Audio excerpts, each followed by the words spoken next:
Gusirana kubakonya Abaorokigwa GOETERA umurubiri umenyekaire buna HELB abo bare ase college cha banyene ico cikorwa amayeri ikigasi cya maboko imeyense babwatani bekisemi bagukwaremiye county ya Machakos asomoyega bwa Abaorokigwa kubekirwa kigutwa niko baruro kubolya mu ncururiya gukorekana se amachiko akora kisemi eriyo bari bakorwa ase CHIA mate cyo kwenyorera gwense konyora OBOKONYI na barabwo.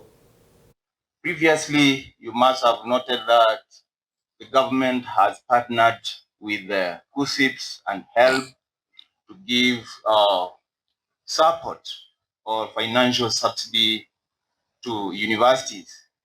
The same route we are following as private colleges to see whether we can be able to win some sort of partnership whereby our students, those who are pursuing their different courses at some diploma and certificates or craft, can be able to get help just as the other students do in this country.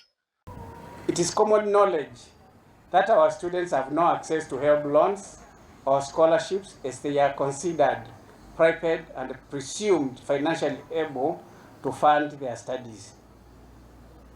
This misconception is discriminative as there are no public and private students, all are Kenyans.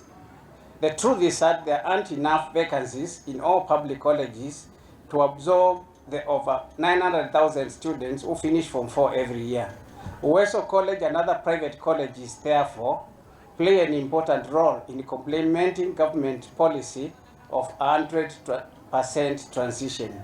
In our view is that although funding of HELB is very limited, our students should have some same right as those in public colleges to access whatever funding is available and not to feel being left out. As my colleague in Kenapco have said, we keep knocking the doors of government coups and all that. To emphasize this point, the door is yet to open, but we know it will.